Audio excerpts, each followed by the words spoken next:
Are you coming back? 20 years ago, Daniel Turner was nothing but a broke single father who noticed a shivering homeless girl huddled under the overhang of a bus terminal and chose to bring her home.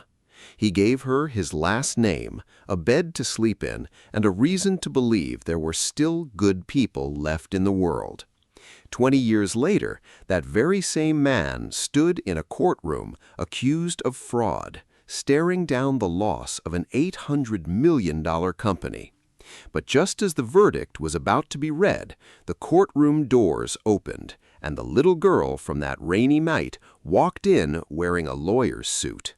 If you love stories about quiet loyalty and last-minute courtroom turnarounds, hit subscribe and stick around for this one.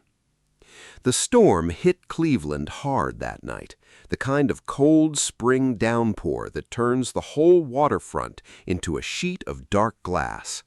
Daniel Turner had just wrapped up a double shift at the shipping yard, the smell of diesel and salt still soaked into his jacket. He was 32 then, a widower with grease worked permanently into the lines of his hands, and all he wanted was to grab a bit of food and get home to his son, Jake, who'd be up past his bedtime waiting for him.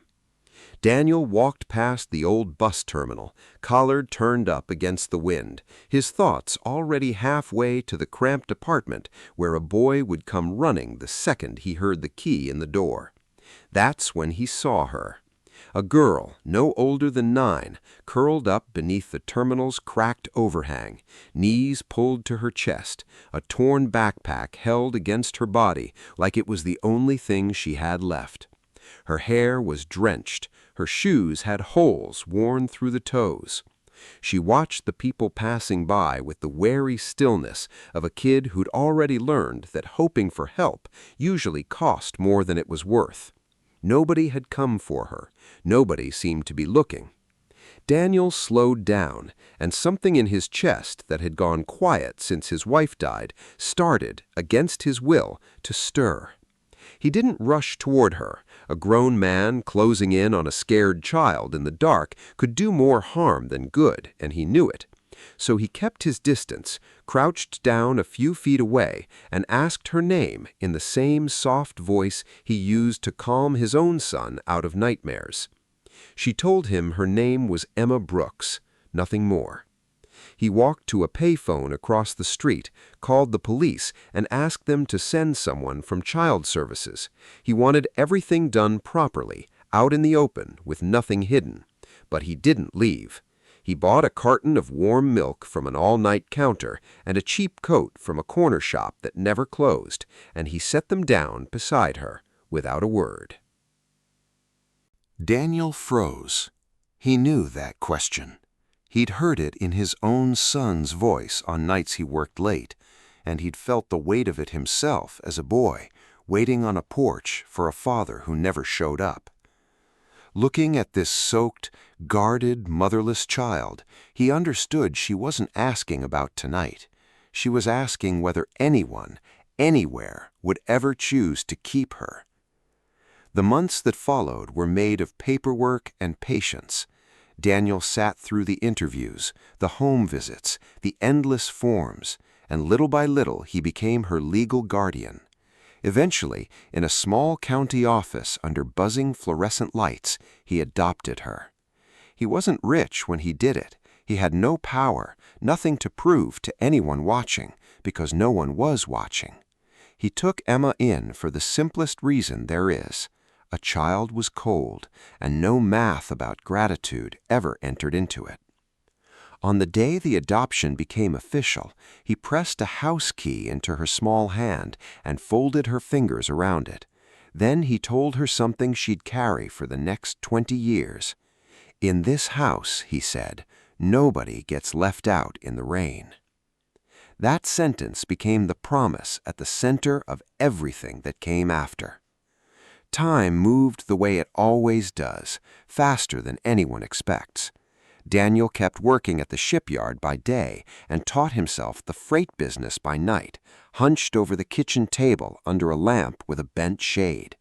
He started noticing what the men in suits never bothered to see, The industry was bleeding money out of 100 small cracks, trucks driving back empty, cold storage sitting idle while orders showed up late, containers stuck at the docks for days because the big companies hoarded their data instead of sharing it. Daniel had spent his whole life inside those cracks, and slowly, engine by engine, route by route, he started imagining how a person might stitch them shut. Out of a garage with a leaking roof, he founded Turner Harbor Logistics with 3 used trucks and a rough dispatch system that Jake and Emma helped him improve once they were old enough to sit at a keyboard. What Daniel had that his competitors didn't couldn't be bought. He understood the workers, the drivers, the mechanics, the dock hands who moved freight with their own 2 hands because he'd been every one of them. He didn't build the company from a boardroom. He built it out of mud, sweat, and the simple honor of keeping a delivery time he'd promised. Word got around that Turner was a name you could trust. Emma grew up inside that world and picked up from her adoptive father a kind of patience and self-respect no classroom could teach.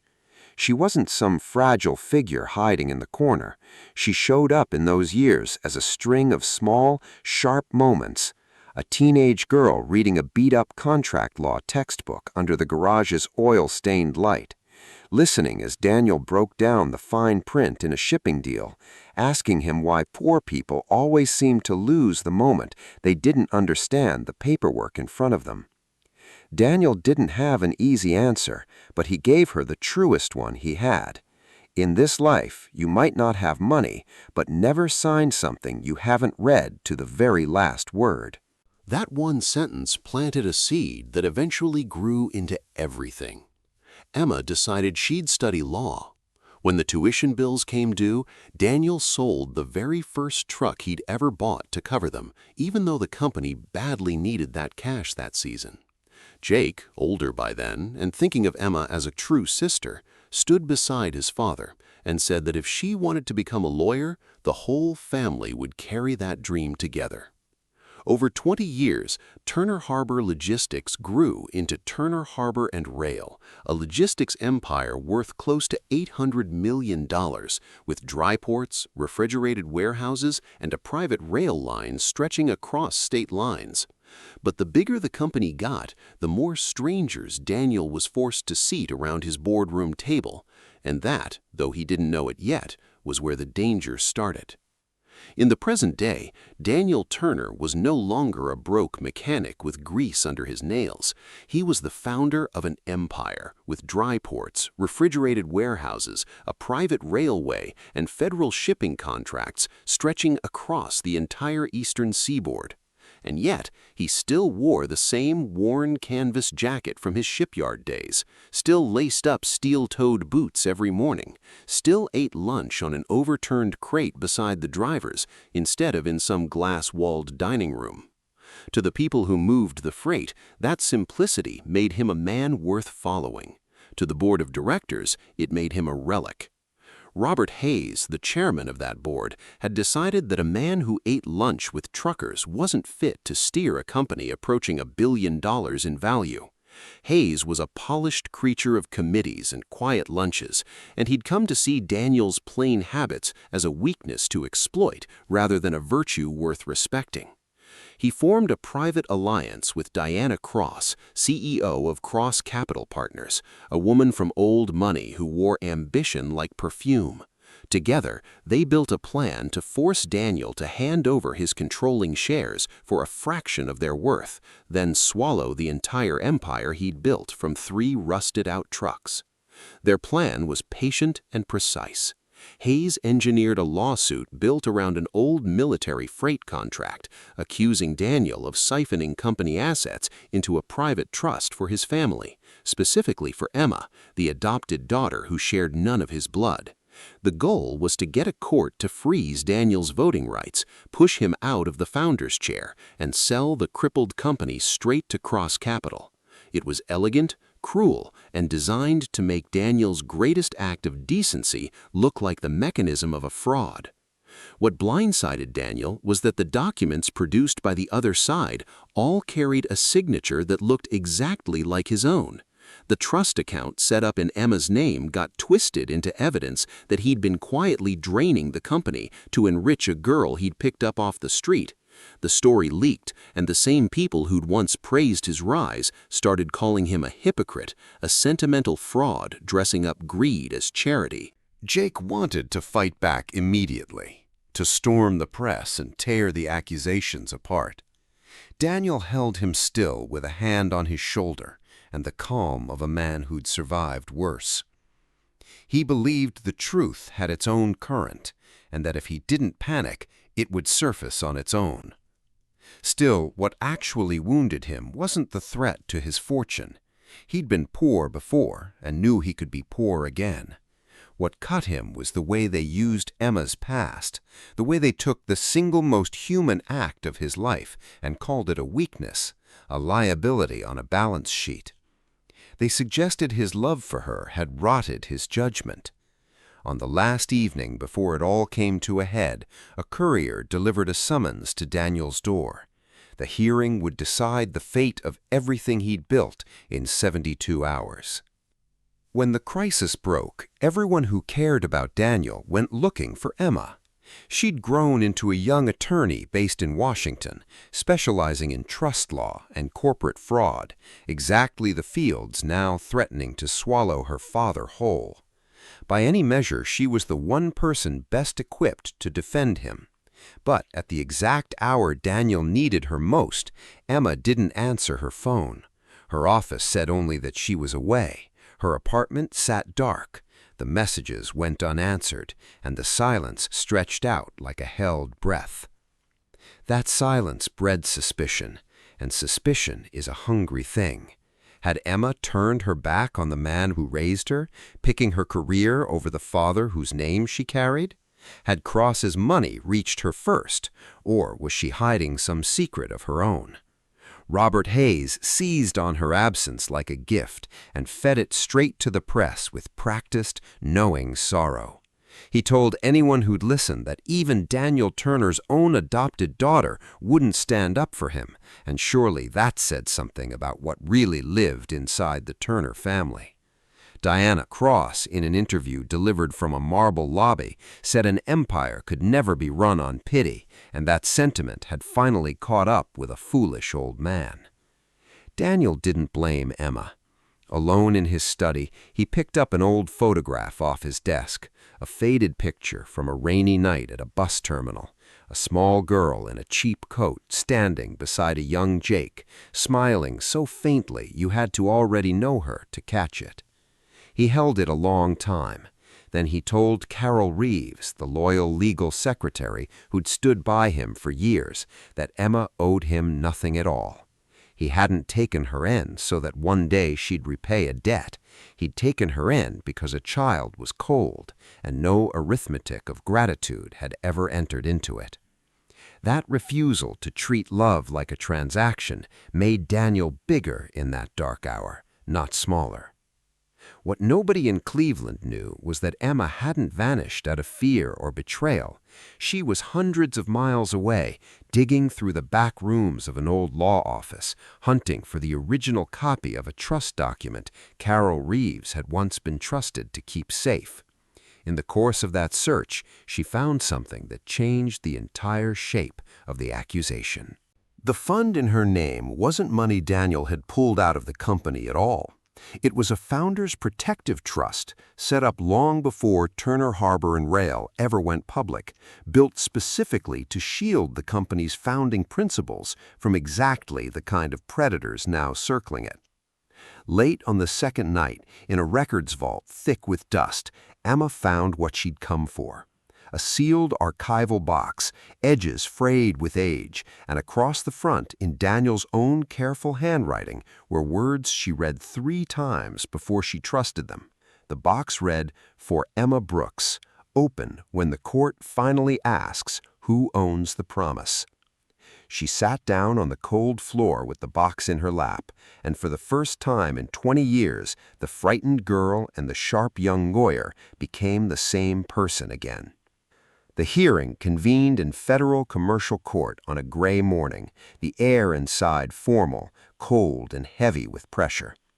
Daniel sat at the defense table beside a temporary attorney who'd inherited a case he didn't fully understand, while across the aisle, Robert Hayes commanded an expensive row of lawyers led by the notorious Frank Coleman, a man who'd built his career strangling opponents with the very contracts they'd signed.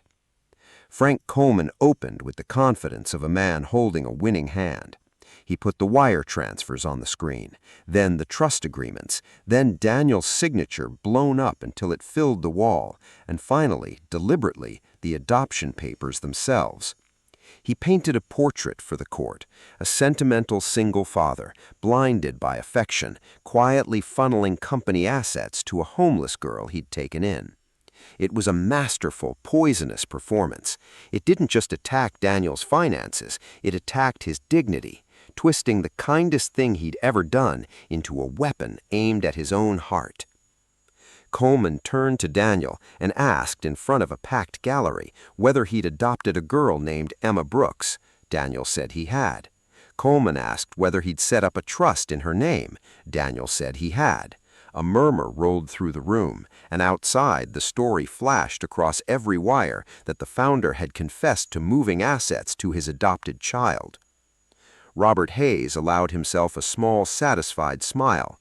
Diana Cross sat in the back gallery with the stillness of someone who'd already read the last page of the book. Daniel's borrowed attorney rose to explain that the trust was lawful, created for legitimate purposes, but without the original terms in hand, his words rang thin, and the judge's expression didn't soften. The momentum in the room had shifted hard against the defense. Judge Bennett asked whether the defense had any further witnesses or documents to present. Daniel's attorney went quiet. The heavy doors at the back of the courtroom stayed shut. Emma hadn't come. Then, in the exact moment the judge lifted her pen to sign a preliminary order, the doors swung open. A young woman in a dark tailored suit walked in with an old leather portfolio under her arm. She didn't rush, she didn't look frightened. She walked straight to the clerk's table and said, in a clear, even voice, "Emma Brooks Turner, counsel of record for the defense. I move to submit emergency evidence." The whole chamber went silent. Daniel turned in his chair and for one suspended moment didn't see an attorney at all. He saw a soaked 9-year-old under a bus terminal overhang, asking if anyone would ever come back for her. But Emma didn't let that gaze shake her. She stood straight, chin level, voice steady, and waited for the court to acknowledge her the way any officer of the law would. Frank Coleman was on his feet at once, objecting that Emma Brooks Turner had an obvious conflict of interest as the defendant's adopted daughter. Emma answered without a flicker of heat. Since the plaintiffs had made her identity and adoption the centerpiece of their accusations, she had every right to appear both as a witness to the truth of the trust and as supporting counsel on its terms. The logic was clean, and it turned Coleman's own strategy back on him. Judge Bennett, after a long look at both of them, allowed Emma to present a preliminary statement. Emma opened the portfolio and drew out the original Turner Founders Trust, a document created years before the company ever became a corporation. She laid it before the court and walked the judge through its plain language, and that language proved something no one on the plaintiff's side wanted proven. Daniel hadn't moved company assets into his adopted daughter's hands. He'd done the opposite, placed a portion of his founding shares into a protective trust specifically to stop the board from ever selling the company against the principles it was built on. The fund wasn't a theft, it was a wall. That was the first reversal, and it landed hard. Emma Brooks Turner wasn't the secret recipient of stolen money. She was the appointed guardian of the founding shares, the person Daniel had chosen to protect the heart of the company if he was ever driven out of it by fraud. The girl the plaintiffs had held up as proof of Daniel's corruption was, by the plain terms of his own document, the one safeguard he'd built against exactly the corruption now surrounding him. Emma turned and looked across the aisle at Robert Hayes. The question was never what my father took out of this company. The question is who's trying to sell what was never theirs to sell. She moved to her second piece of evidence, a letter handwritten by Daniel on the day her adoption was finalized. Frank Coleman scoffed that a sentimental family note carried no legal weight. Emma was ready for it. She showed that the letter hadn't been kept as a keepsake. It had been formally attached to the trust as a declared statement of intent, incorporated by reference into the legal instrument itself, and so it carried the force of the trust that contained it. She read from it, and the courtroom went very still. In the letter, Daniel had written that he'd lost his family once and wouldn't stand by while anyone was left behind for lacking a great name or a fortune. He'd written that the trust wasn't meant to make Emma wealthy, but to protect the company from men who would one day try to turn it into a machine for their own speculation. And he'd written a line that now seemed to reach across the years and touch the very room they sat in. If the board ever used Emma's past as a weapon against the Turner family, that act itself would be proof they'd betrayed the founding spirit of the company, and the trust's protections were built to activate the moment that betrayal occurred. The silence in the chamber changed shape. Now it was the silence of people watching a trap spring shut, unsure yet who stood inside it. The connection directly to a clause buried in the founder's trust. If the board sought to sell controlling shares to a third party by manufacturing a false accusation against the founder, reserve voting authority would pass to the trust's guardian. And the guardian named in the document years earlier was Emma. Frank Coleman objected that the clause had long since expired. Emma answered by producing the annual renewal filings, submitted precisely on schedule every year by Carol Reeves.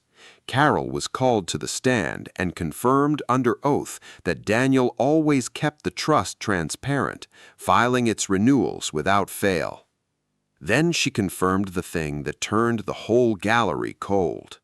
Robert Hayes had deliberately hidden those reports from the rest of the board, burying the very documents that would have proven the trust was legitimate, so that when his manufactured lawsuit arrived, no director would remember Daniel had done everything in the open. Across the aisle, Diana Cross's composure finally cracked, because she understood before anyone else that if this clause held up, her entire acquisition would collapse. Emma stopped defending and started attacking. She set out to prove the plaintiffs had built the entire lawsuit as a tool to steal the company outright. She presented a chain of internal messages between Robert Hayes and Diana Cross, exchanged with the careless cruelty of people who never expected anyone to read their words aloud. Hayes had agreed to apply legal pressure to drive down the company's price before Cross Capital made its formal offer. They'd called Daniel the old mechanic with a family weakness. They'd called Emma herself the emotional card that could be flipped into a financial accusation. Frank Coleman scrambled to argue the messages were doctored. Emma was ready. She entered the metadata, the digital signatures, and the certification of an independent forensic examiner who'd verified every line. Then came the blow beneath the blow. Emma produced records of a payment routed from a shell company controlled by Cross Capital into a consulting account belonging to Robert Hayes, labeled with almost laughable arrogance as a strategic advisory fee.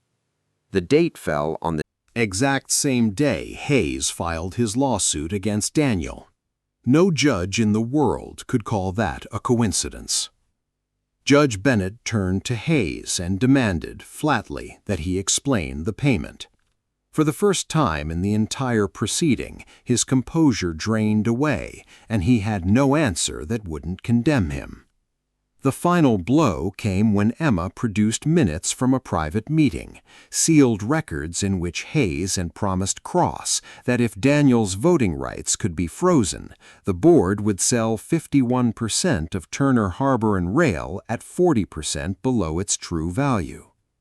That fact detonated in the chamber because it revealed the scheme wouldn't just rob Daniel, it would gut every shareholder, betray every employee, and hand thousands of working families to a buyer planning to strip the company for parts.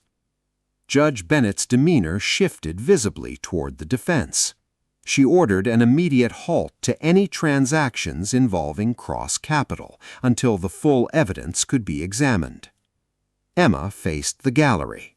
"They called my father a man who exploited family sentiment," she said, "but it's they who planned to sell thousands of working families into silence for a quiet profit."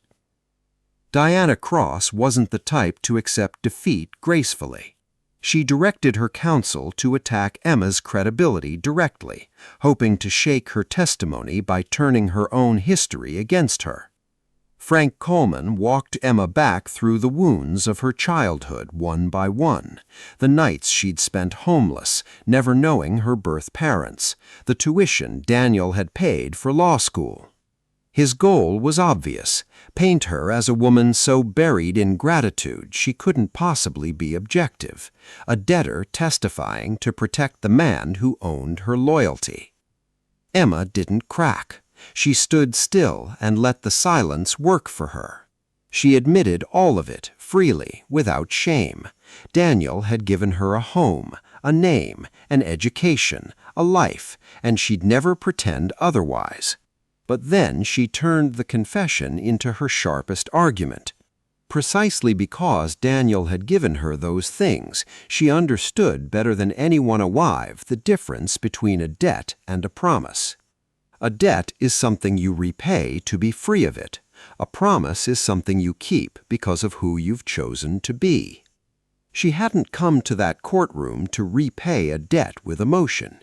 She'd come because the documents in her hands proved the truth, and the truth needed no gratitude to make it real. Then Emma unveiled the piece of evidence no one saw coming. Diana Cross, she revealed, had tried to reach her before the hearing, through an intermediary, offering her a partnership at a prestigious New York firm plus a substantial sum of money, on one condition, that she simply not show up in court. Emma had recorded the entire meeting lawfully, in full compliance with the recording laws of the state where it took place. The recording was played aloud. The intermediary's voice rang out clearly. "Cross Capital doesn't need you to betray your father. We only need you to stay silent." Those words did more damage than any document because they exposed the real shape of the plot. The conspirators had never needed Emma's betrayal. They'd only needed her absence. Silence itself was the weapon they meant to use to steal the company, and now it had been broken open for the whole court to hear. Daniel looked at Emma with an expression carrying both fierce pride and a father's aching sorrow. He understood, finally, what those days of her disappearance had cost her, the weight she'd carried alone, the enemy she'd walked directly behind to gather the final proof. She hadn't abandoned him. She'd gone quiet on purpose, slipping past the defenses of powerful people who'd have crushed her the moment they saw her coming. Judge Bennett ordered the recording entered into the record and issued a stern warning to the plaintiffs about witness interference. The case tilted fully onto its new axis. With the plot laid bare, Emma turned to the most important clause in the Turner Founders Trust, one Daniel had drafted years earlier, praying he'd never have cause to use it. She read it into the record slowly, so no one could later claim confusion. If the founder was ever attacked through a financial accusation tied to his family, and that accusation was proven to have been manufactured to serve a hostile takeover, founding voting authority would pass temporarily to the trust's independent protector. That protector, named in the document years before, was Emma Brooks Turner, effective once she came of age and held a license to practice law. The meaning swept through the chamber like a change in air pressure. The moment Robert Hayes chose to use Emma as the instrument to destroy Daniel, he'd unknowingly triggered the very legal power now sitting in her hands. The weapon they'd forged out of her past had turned in their grip and become the shield that saved everything. Emma moved the court to recognize her temporary voting authority, freeze the cross-capital acquisition entirely, suspend Robert Hayes from every decision touching Turner Harbor and Rail, and Emma Brooks Turner was formally recognized as protector of the founding voting authority for the duration of the investigation. Daniel's voice was rough when he spoke again. "I didn't adopt you so you'd save me." A wave of astonished murmuring rolled through the gallery. Diana Cross shot to her feet to leave, but Judge Bennett ordered her to stay, warning coldly that she might yet be implicated in evidence manipulation and witness obstruction. Daniel bowed his head, not out of weakness, but because he knew his empire had just been saved by the very child who'd once asked him if he'd ever come back. After the courtroom emptied, Daniel and Emma found each other in the marble corridor outside. There was no flood of theatrical tears. They'd both been through too much for that kind of performance. Daniel looked at her for a long moment, then finally said the thing that had haunted him for days. "I thought you'd gone." Emma answered with the same level steadiness he'd watched her grow into. "I learned from you. When someone builds a trap in front of the door, you find the way in from the back." Her answer told him everything, that she hadn't just been raised by him, she'd inherited the very shape of his mind. Calm, practical, quiet, relentless in chasing the truth all the way to the bottom. Daniel apologized for letting her past get dragged into open court, for the way strangers had picked over the hardest years of her life like entries in a ledger. Emma told him it wasn't his fault. People like Hayes and Cross always assumed a person's humble beginnings could be used to shame them. But for Emma, her beginnings were something else entirely. Proof that she understood, more deeply than any of her privileged opponents ever could, the true worth of a roof, a signature, and a promise kept. Jake appeared at the end of the hall and pulled his adopted sister into a rough hug, telling her he'd always known she'd come through. The small family stood together for a moment, needing no more words. Daniel asked why she hadn't told him her plan before disappearing, why she'd let him suffer through those silent days, believing he might be alone. Emma said if he'd known, he'd have spent every ounce of strength trying to protect her, and in doing so might have tipped off their enemies and lost the element of surprise. This time, she said, she'd wanted to be the one doing the protecting. And there, in that plain corridor, the emotional core of the whole story finally settled into place. 20 years earlier, Daniel had walked into Emma's life at the exact moment she had no one left in the world. 20 years later, she'd walked into a courtroom at the exact moment he was about to lose everything. Emma answered with the words that closed the circle they'd been drawing for 2 decades. "I know, but you taught me never to let family stand alone out in the rain." They stood together in the quiet, a father and daughter bound by no blood at all, by something that had proven in the end far stronger than blood. In the weeks that followed, Turner Harbor and Rail rebuilt its board from the ground up. Robert Hayes faced a formal investigation for fraud, evidence manipulation, and taking payment from a company tied to Cross Capital, and his polished reputation he'd spent decades building fell apart in a matter of days. Diana Cross lost her acquisition and found herself under a financial inquiry that would follow her for years. Frank Coleman quietly withdrew from the case, abandoning his clients to salvage what was left of his own name, in its way the most honest thing he did in the whole affair. Daniel returned to the company, but he no longer ran it alone.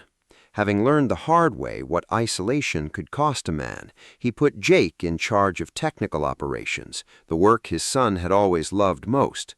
He asked Carol Reeves to oversee the transparency of company records so no report would ever be buried in the dark again.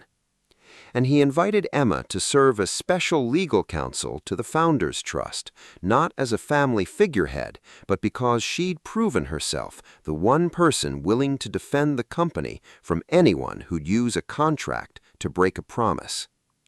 Emma accepted, on the condition that she'd answer to the document and to the truth, and nothing else. Daniel called the whole company together at the very same pier where he'd once worked as a young mechanic, with grease under his nails and salt in his hair. Standing before the drivers, the engineers, the office staff, he told them the short story of a rainy night many years before, not to show off his own kindness, and he made that plain, but to remind everyone on that pier that Turner Harbor and Rail had been built on one unbreakable principle: nobody gets left behind for lacking power, money, or a familiar name. Emma stood beside him as he spoke, no longer the homeless child from years ago, but the woman who'd used the law itself to protect her family and the thousands of families who depended on the company for their livelihood. The story closes on an ordinary morning at the pier, water bright, gulls wheeling overhead. Daniel watched the convoys pulling out of the yards, the containers rising onto waiting ships, the private rail line coming alive to carry goods across the miles. Emma came to stand beside him and pressed something small and cold into his palm. The old house key, the same one he'd folded into her 9-year-old hand on the night she had no home at all. She'd kept it for 20 years. She looked at him, the ghost of a smile in her eyes. "You gave me a key when I had no home. Today, I'm just giving you back the key to the empire you built." Daniel turned the worn metal over in his fingers, then slipped it into the pocket of the same old canvas jacket he'd worn through every season of his life, from the docks to the boardroom and back again. The $800 million empire was still his, restored and safe. But far more than that, the promise he'd made beneath a leaking overhang on a cold, rainy night, that in his house nobody would ever be left out in the rain, remained exactly as whole and unbroken as the day he first made it.